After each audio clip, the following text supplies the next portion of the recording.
Morning, children.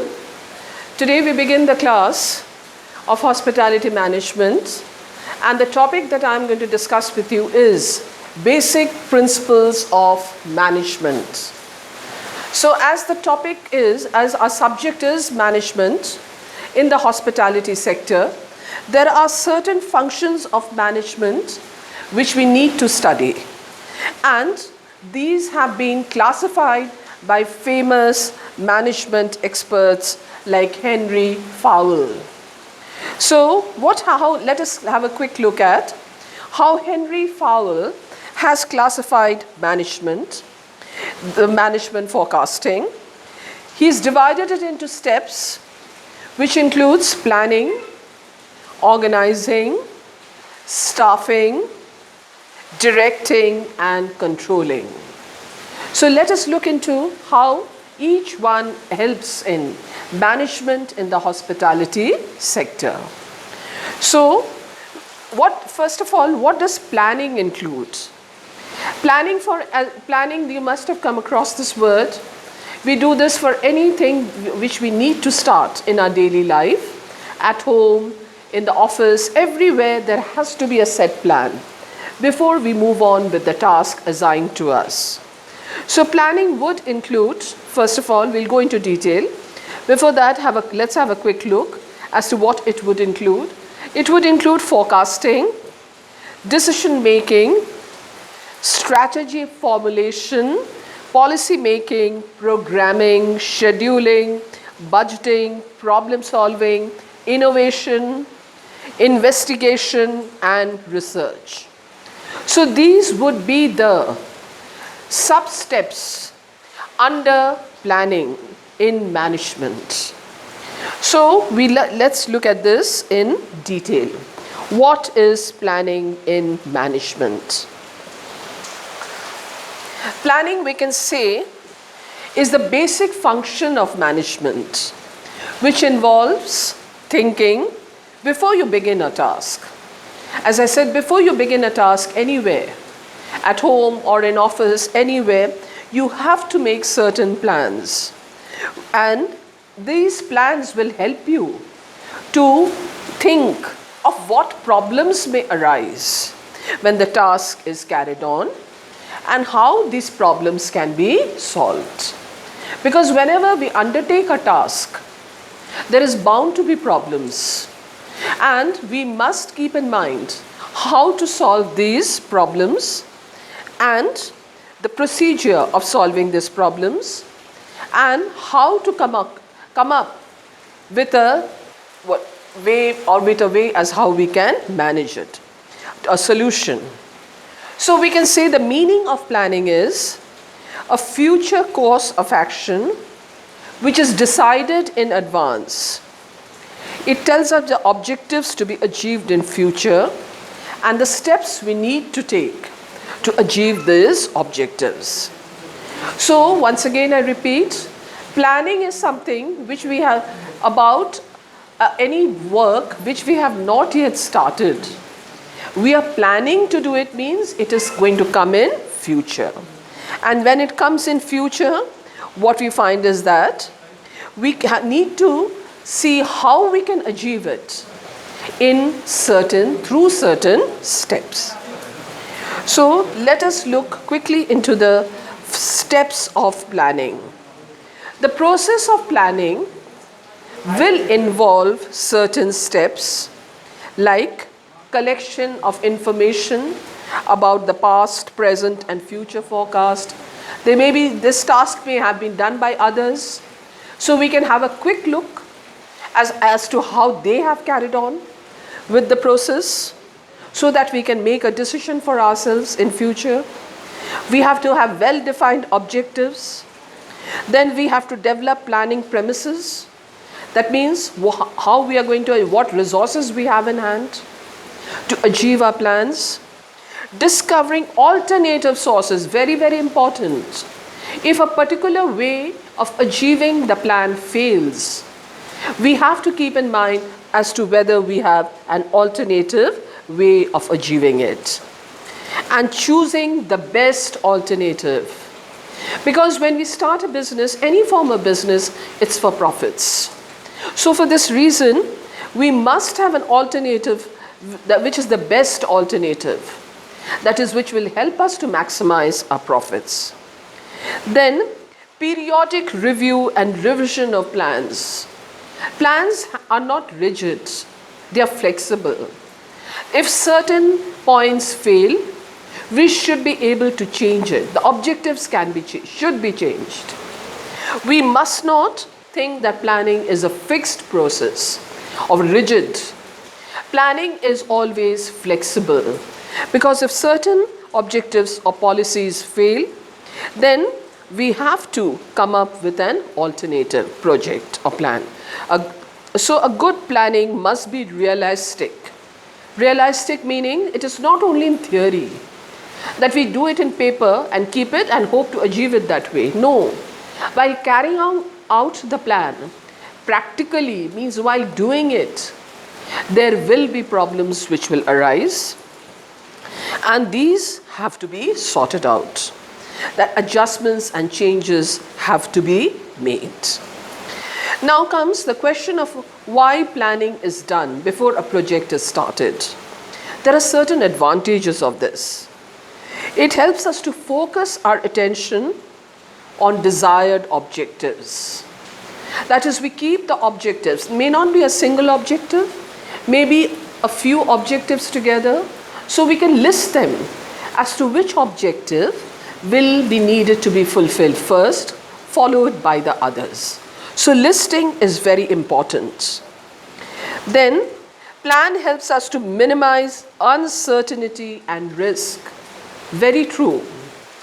When you start a business which you have not yet started, it's in the future. So there is bound to be an element of risk in this. And this element of risk, when we do the plans, we try to minimize it so that our project doesn't fail and is a success. It helps to improve efficiency of operations. Operations would be as to what steps or how you're going to achieve this project or how you're going to do this project. What would be, how efficiently this project can be done. So for that, planning is very advantageous. Confusion is avoided if the plan is ready. We don't have to think on the spot what to do, because we already have a plan ready in our mind or in paper. Then it encourages innovation and creativity, very important. What does the word innovation mean? Innovation means to come up with new ideas. We may have seen a previous or an old project, but while looking through that old project, the details of the old project, we may find that there are some mistakes. So we can change it, innovate it. That means these changes that come through is instilled or is included in the project by the process of planning. And unless we keep on doing innovation or making changes, the plans will never be successful. We cannot only depend on past records. We want to improve on the past records of old projects which we have looked into. And that can be achieved by planning. It facilitates cooperation and teamwork. Through the process of planning, we are able to bring about cooperation among the team members, as the job will be divided according to each one's specialization. Like in a project, the person who's good at finance will be in charge of the finance department. The person who is good at managing labor force will be in charge of the personnel department. So in this manner, the job will be divided according to each one's specialization. And the whole team will cooperate, and this will bring about success of the project. It serves as the basis of control. That means while doing a project, we just cannot move away from what we have started. So planning will keep us together, will bind us together, and will forecast and will help us to forecast the path through which we will be able to achieve the objectives.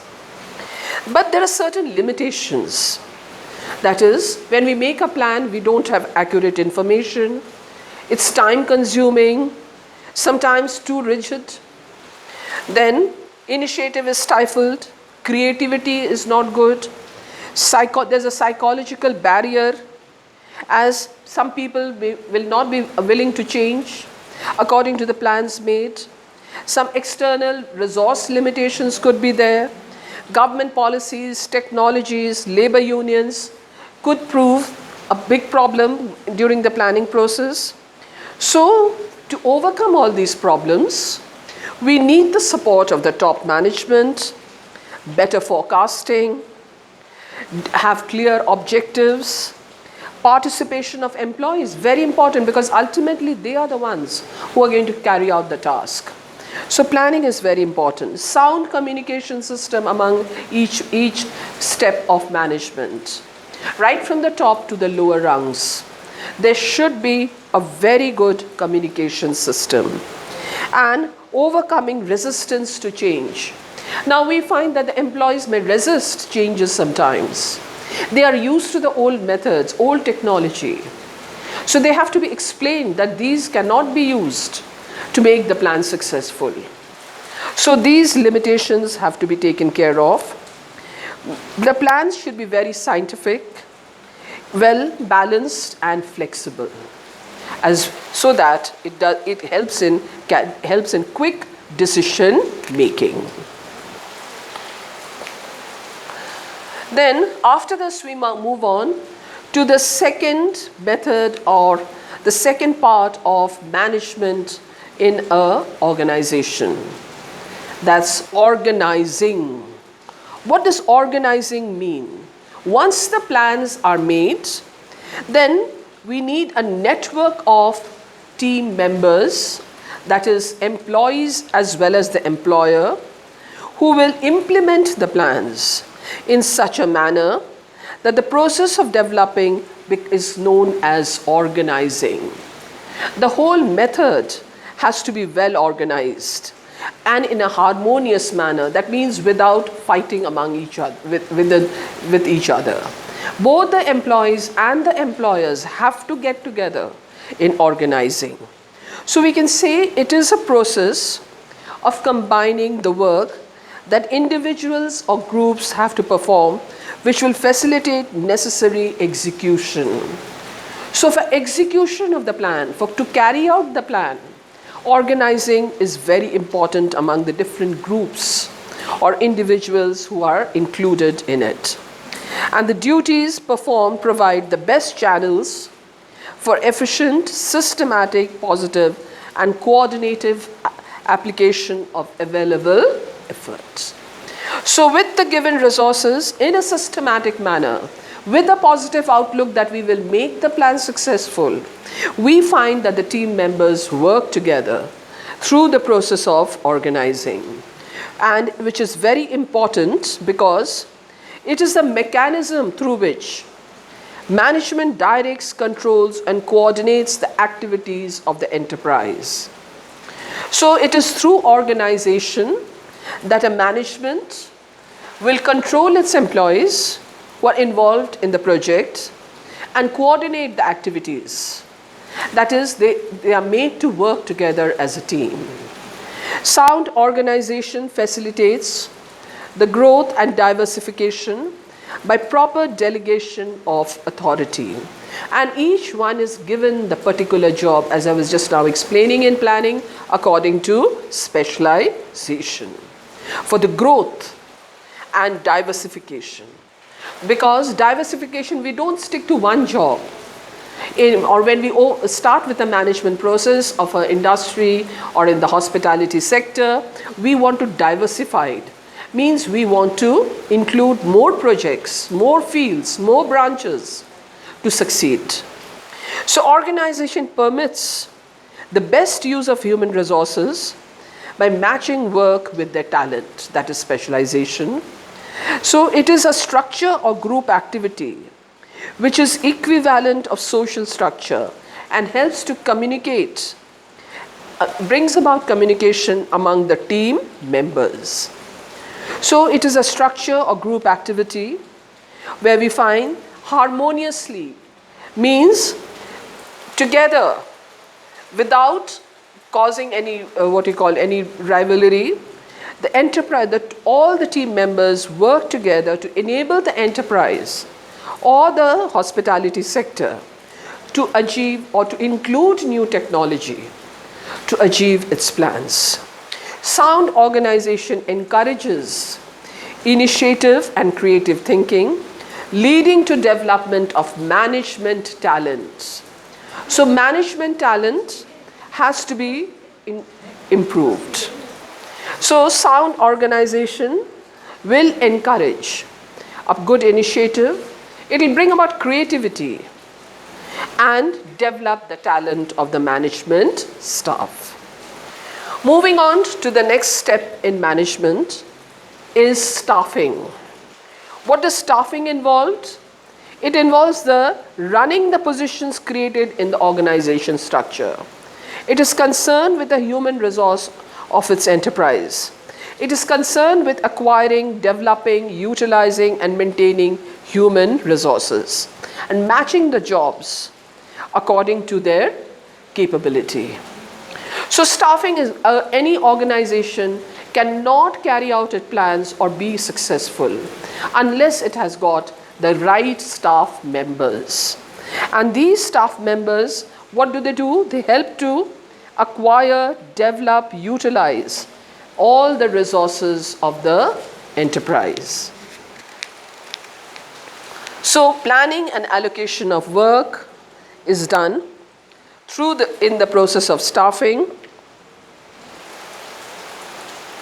and the managerial success of staffing involves manning the organization structure to proper and effective selection as to who is suited for which job.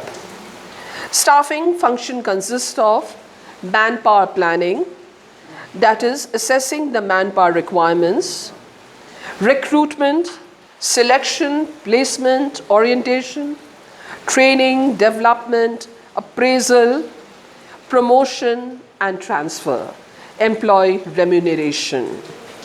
So in the process of staffing, let's look into detail. What does it do?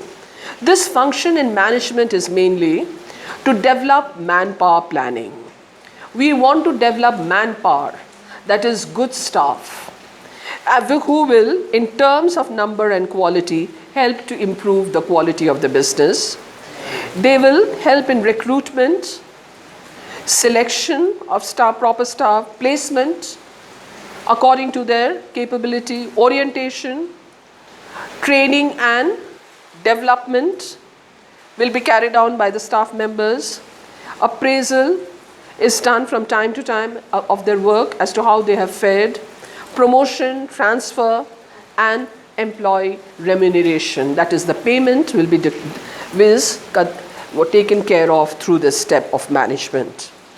The main features are, it is an integral part in the process of management and involves only human resources. Not any human resources means the labor force, that is the people or the employees who work in an organization. It aims at optimum utilization, that is the best utilization of human resources. And this benefits the organization as it helps in discovering and obtaining competitive employees, which is a very important factor. During the process of recruitment, every organization looks for competitive employees for different jobs. It helps to improve the quantity and quality of output by putting the right man on the right job. If you have competent employees, then definitely there will be less wastage. And when there is less wastage, then automatically what will happen? The organization can produce better quality of goods and a good quantity. It also helps the employees because they get job satisfaction and reduces the costs of personnel by avoiding wastage. Wastage is a big thing which needs to be avoided in any organization to earn profits, which is helpful through the correct process of correct staffing. It facilitates the growth and diversification of organization by developing talent of employees. That employees who have joined over the years have gained experience, and as a result of this, the talent improves. So staffing is a process in management which will help to bring about the best in employees. With this, we finish today's class. We will continue more on this topic in my next class. Thank you.